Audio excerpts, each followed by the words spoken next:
What is the sport of freestyle pre-running? Is it even a sport? Most are unaware.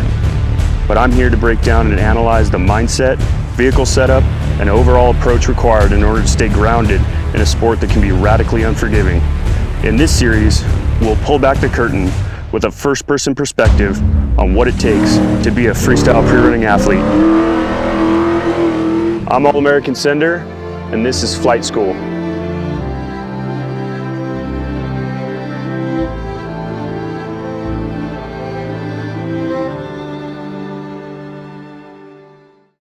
Warning, the activities you're about to see are performed by a trained athlete. Participation in these activities is not advised by Flight School. Engaging in these activities will be done at your own risk. Flight School commencing in 3, 2, 1.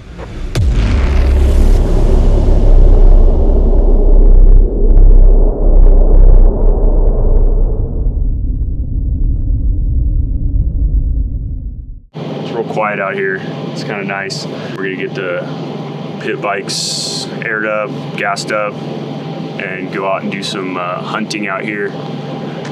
There's so much to cover. We're probably gonna have to break it into chunks. I don't think we can just go out and wander. We're gonna have to have some sort of a plan here. I don't really know exactly what it is yet, but we need to figure out how to kind of break this down into chunks so we don't get lost and just drive, because we could probably drive our pit bikes around all day. So we have to stay organized and stay in communication and make sure that we're actually scouting and not just having a good time. I'm gonna hit the berm, then jump the first one, then get a bunch of speed and fucking land over here. See, this one over here, I can just like float off of at 80. This one, I gotta be a little careful not to go too crazy. I can land a flat out there, it's not a problem, it's not gonna hurt the truck. It'd be cool to do whoops and like rhythm through that. All right, so we just went out on about a 1 hour ride on the pit bikes. Every single cove that's along these ridges has some feature that looks interesting. I think we're just basically gonna knock them off one by one, work our way around in a big loop. So far, it looks like it's just gonna be a lot of fun. There's maybe a couple we found that would be gnarly or sketchy or a little bit bigger than the others, a little bit more consequences. Dweezy Films was out here sitting in a chair, soaking in the epic landscape. He was staring at this whoop section and saw that there might be a sideways hit off of this thing over the whoop section and then land on the other side. This is what jump hunting is all about. You gotta look at everything and see what you got. We're walking up to the lip right now, and the lip looks epic. It looks like you could come at 60 miles an hour and hit this thing and it would send you pretty good. But what about landings? And a lot of times when I'm out here, I'm looking for landings, not lips. Because if you can find a landing, then you have to find a lip to link into the landing. Let's walk to the backside and see what we got. Got ourselves a, I don't know, 10-degree slope on the backside of this thing, which means it's basically perfect for a landing. A little bit of a ravine here. We're gonna hug the west side of the ravine. It gets deeper and deeper that way.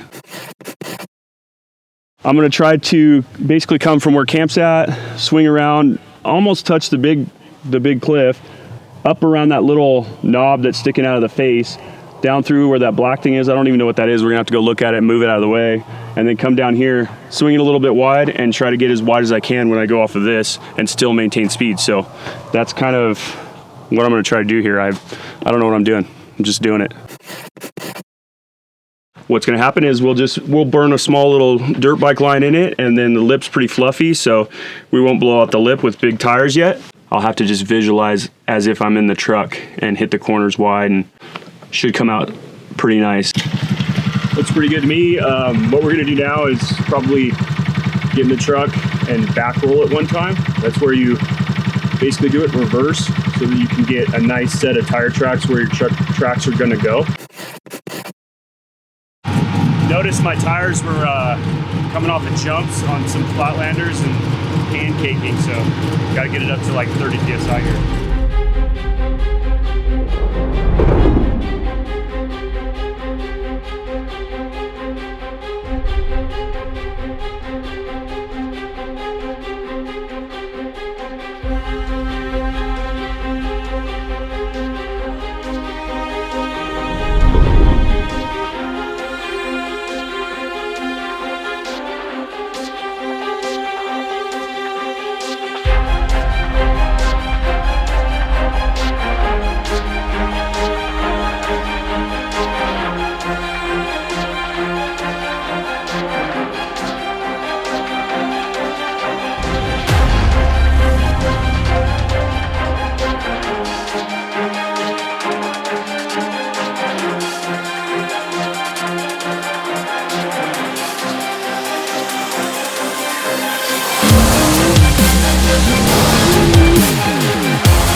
Dude, that was fucking gangster.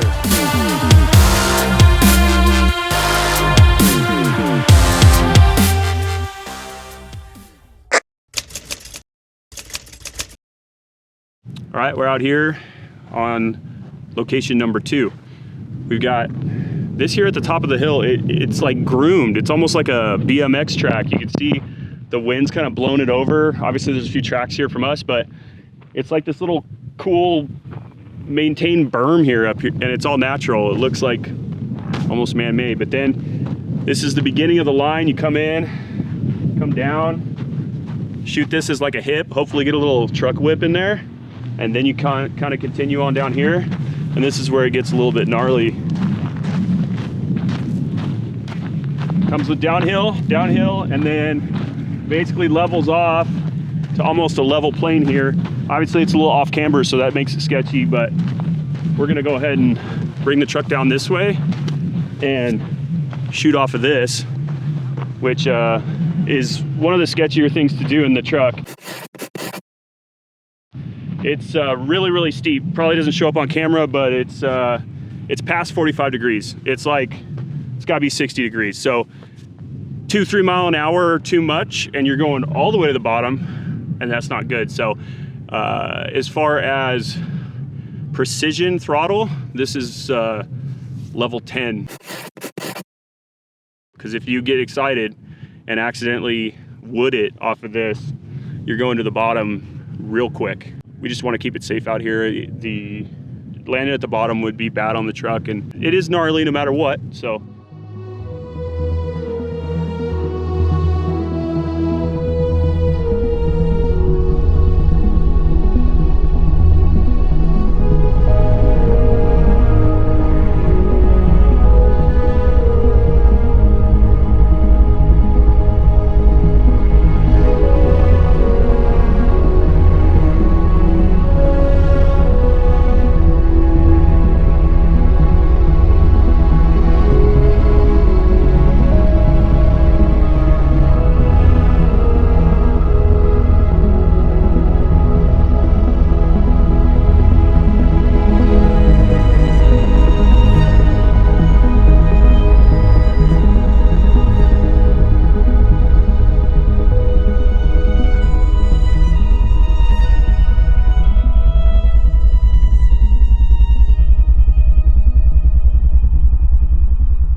All right, we're here at one of the locations we found with the pit bikes. There's a jump right here, and obviously there's this little downhill that's probably around 30 feet. Then we got another little hump in the middle there that's probably at, I don't know, 80, 90 feet. And then there's the furthest hump right over there, which I'm gonna estimate it like, I don't know, 130 to 150 or something like that. We're gonna go ahead and step this off and see if I'm accurate with my estimation. I'm gonna do a step off. That'll be even a better estimation. And then after I step it off, we brought one of these here, 200-foot tape. So we're gonna test my estimation skills and see if my stepping off is close. In this sport, estimation skills are everything. If you can't estimate how far a jump is or what you're doing and what speed you need to hit, then you're probably gonna have issues. So after stepping this off to the first landing yesterday, you can see my back tire hit right here, which is actually right in the sweet spot for this little smallish hump in the middle. And we're at 30 paces, which I would estimate to be about 90 feet. And now we're gonna continue going to the next landing, which is a little further, and we'll see what we got.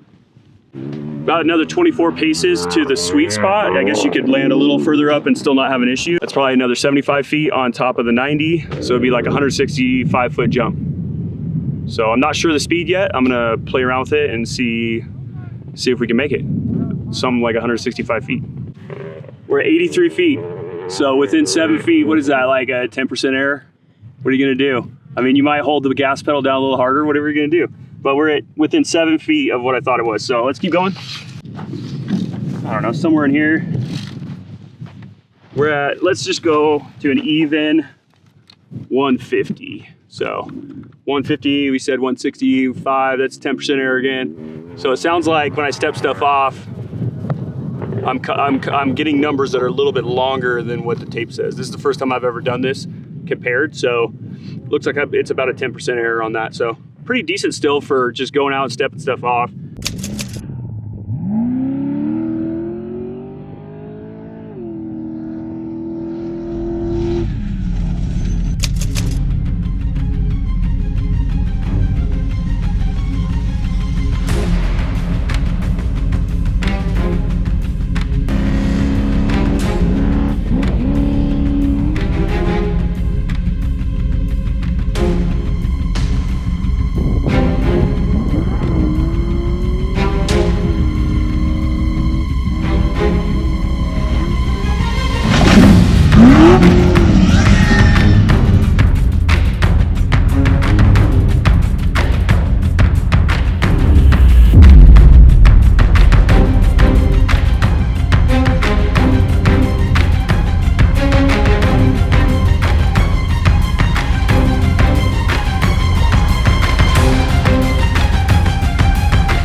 I let off throttle because I wanted to chop a little bit off the jump, and that was bad. Let me take a break and see where I landed and kind of regroup here. Here we are back at the scene of this jump here. 2 days ago, came up short on it. It was not necessarily a good situation. We went back and evaluated the telemetrics in the motorhome to see kind of how fast I hit it. Looks like I hit it at 55. That's not going to cut it on this jump. We measured it out at, I think, 150 feet from the previous rundown before the jump was hit. And 150 feet on this particular jump, you probably need to be going minimum to 60 miles an hour. 65 would be preferable to get to the landing that's over there. I hit this at 55. It was my fault. I shifted to first gear up over the ridge, did everything I was supposed to do in first gear. Once I got into second, I did one too many or two too many throttle blips coming into the lip. Usually I blip the throttle to settle the truck before I take off. But in this case, there's not enough run up to utilize any kind of time throttle blipping. So really, you'd have to hold it wide from the run up all the way off. I wanted to come back and revisit this just to show everybody that you can't just come out here and grease every single lip that you hit. I mean, this place is gnarly. There's massive mud hills everywhere. You can't just come out here and just expect to just grease every jump every time, first try.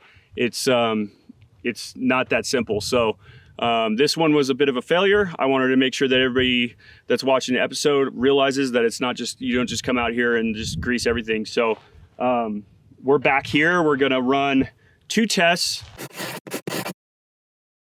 It's right here off to the side. You can see some tracks on it. Basically, I utilize that to find out how fast I'm going when I hit. If I'm heading at a particular speed off the practice lip, then I know over here on the actual main lip how fast I'll be going when I hit this. So that's basically my little practice area.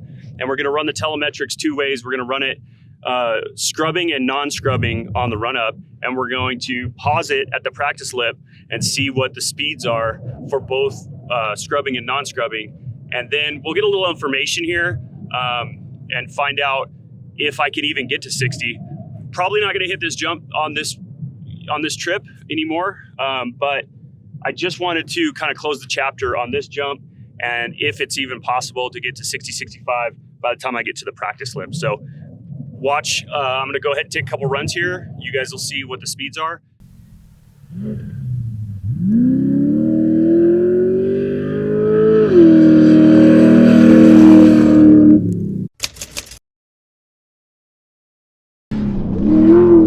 Telemetry with the jump.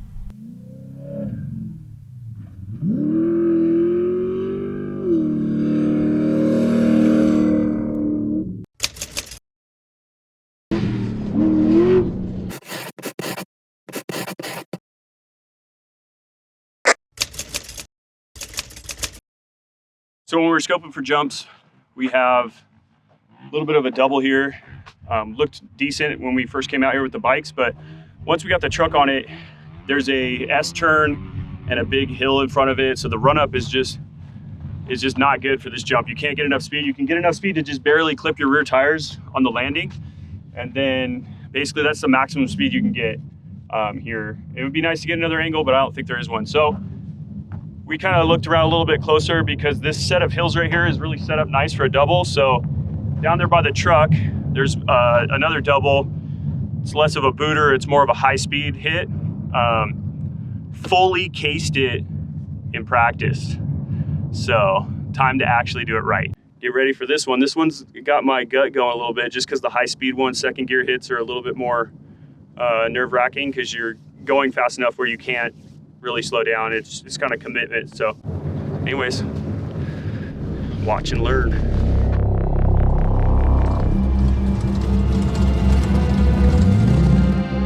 I'm gonna shut it down if I don't have the speed, guys.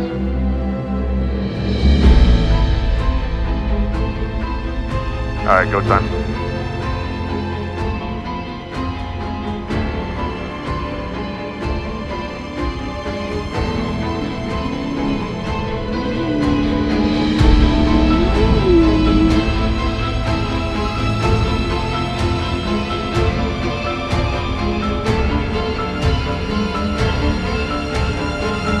Yeah, dude. Reached it.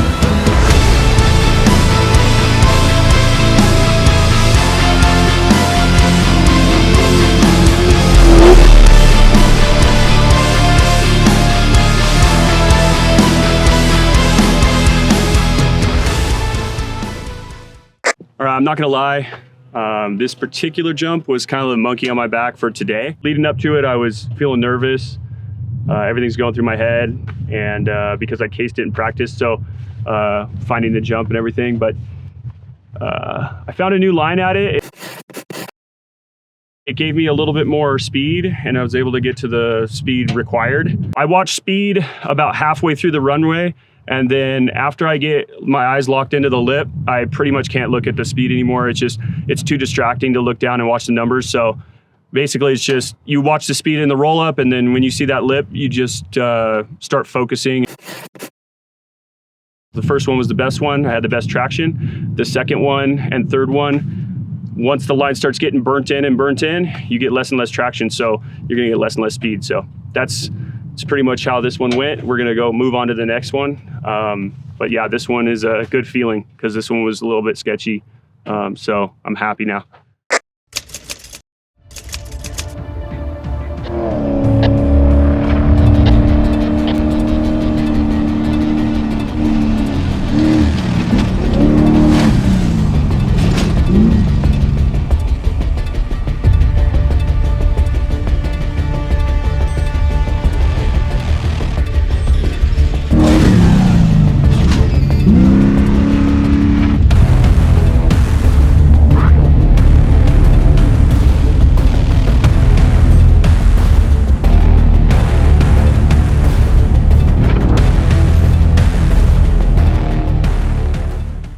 The road jump, it's pretty cool. I hit it at about 70 on that last one. So, and there's a minute uphill area. It's so small that you can't even see it, but happened to land right into it with the driver front tire, went all the way to bump. Kind of gnarly, but that was 70 miles an hour off the road jump lip here. You got to hit the road jump at a little bit of an angle to where the road actually goes in order to shoot you where you want to go. It'd be nice to get a little more right, but it kind of is what it is. You can only go a certain angle before the lip's gonna start kicking you weird. So a little bit further, so maybe like 75, and you could actually go past the spot where I cased, and there's a little bit of a landing. But it's crazy to take a 20-foot truck and try to land on a knoll 160 feet away that's literally less than a whoop, and that's the knoll. And if I would have landed on it, it probably wouldn't have gone to full bump. It's crazy the amount of variation in the terrain, the minute amount of variation in the terrain, what happens to the truck when you land in particular areas on landings. I've noticed that on a lot of other jumps, but in this particular case, it's a kind of a bad luck thing. I mean, there was just a simple, small little uphill and I'll make that as a mental note for next time. So you either go 75 or 69. Dweezy looks over and sees this, which is a giant cliff, sand berm, square rock.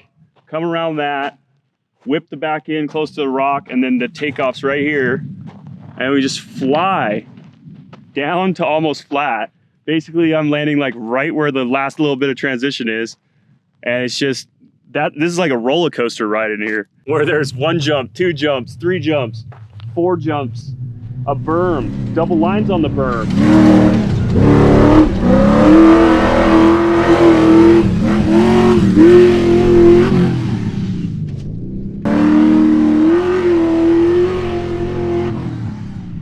Need to come around this thing in a full drift.